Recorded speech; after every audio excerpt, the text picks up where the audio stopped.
Драги ученици, продолжуваме со петата лекција од делот кој што се однесува на проценти во шесто оделение, а таа конкретно се однесува на одредување на процентен износ и тоа процентен износ од дадена фигура. Па еве првото прашање како мотивација е што е полесно да се обои? 50% црвено срце или 50% црвен правоаголник?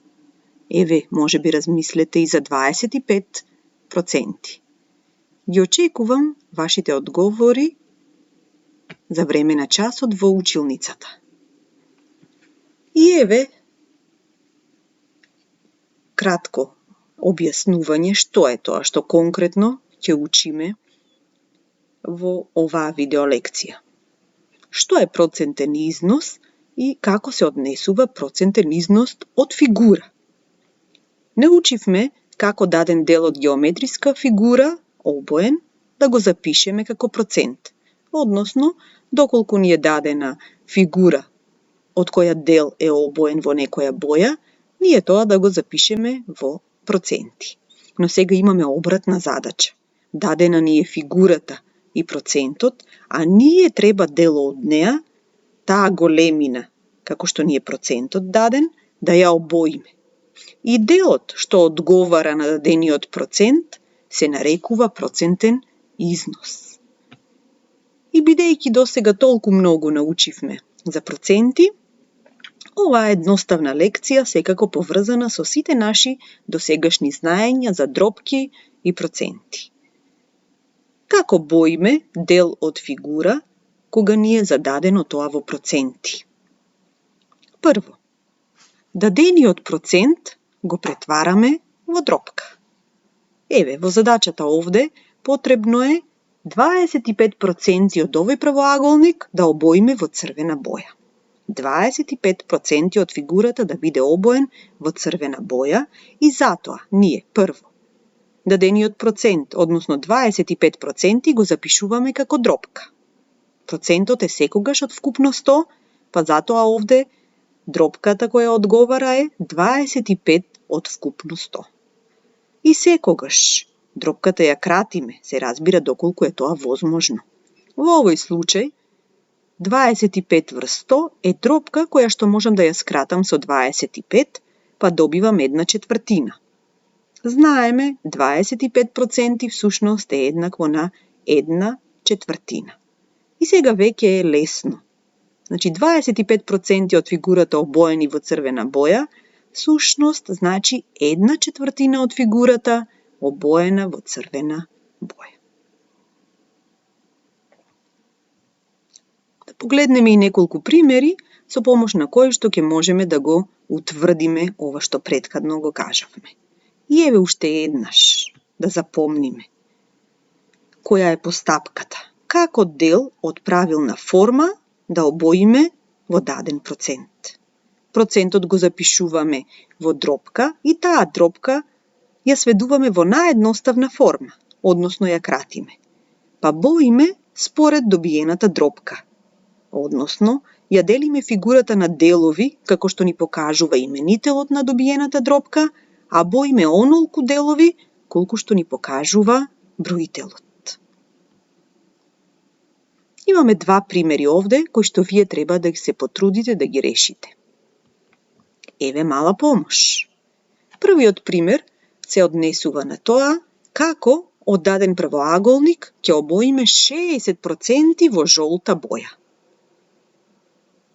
И како што веќе спомнавме, процентот го претвараме во дробка. 60% е 60 од вкупно 100, што значи треба правоаголникот да го поделиме на вкупно 100 делови, како што е именителот на оваа дробка, и од нив да обоиме 60. Но, за да си ја олесниме работата, да не имаме задача да делиме правоаголник на вкупно 100 делови, ние дробката што ја добивме, ќе ја скратиме. Оваа дробка се крати со 20. И кога дробката 60 врз 100 ја скратиме со 20, ја добиваме дробката 3/5. Па сега е веќе лесно и едноставно. Правоаголникот ќе го поделиме на вкупно 5 еднакви делови, а од нив 3 ќе обоиме во жолта боја. Вториот пример од нас бара како од даден правоаголник ќе обоиме 20% во жолта боја, 25% во зелена и 50% во црвена, а останатиот во бела боја. Внимателно, прво, секој од овие проценти ги запишуваме како дробки. Во жолта боја се 20%, а тоа е 20 од вкупно 100. Во зелена боја се 25%, односно 25 од вкупно 100. И во црвена боја се 50%. И сега, секоја од овие дробки ја сведуваме во едноставна форма. Дробката 20 врз 100 ја кратиме со 20 и всушност знаеме дека 20% е 1/5. 25 стотинки е дробка која што се крати со 25 и добиваме 1/4. Меѓутоа, кога ќе бојам во жолта боја, треба да поделам на 5 еднакви делови. А кога ќе бојам во зелена на 4 еднакви делови, и тоа дополнително би ми ја усложнило работата. Затоа, дробките ги сведувам на ист именител. И овде, првата дробка, 1/5, сведена на заедничкиот именител 20, би била 4/5. Додека пак дробката 1/4, сведена на заедничкиот именител 20, би била 5/20. И сега е полесно. Правоаголникот ќе треба да го поделам на 20 еднакви делови, затоа што заедничкиот именител за 5 и 4 е 20. Кога треба една фигура да бојам во различни бои, тогаш корисно е и олеснително дробките кои што ги покажуваат деловите да бидат сведени на заеднички именител. Остатокот од задачата е за вас.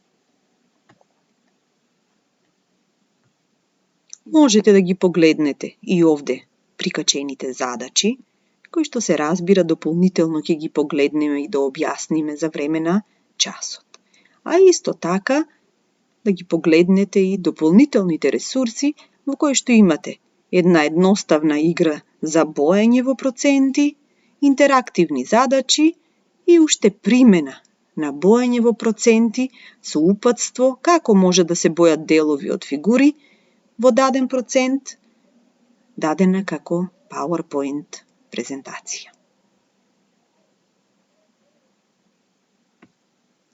Ви благодарам што го проследивте овој видеочас и очекувам назад во училницата да дообјасниме што не е јасно и да решаваме нови задачи.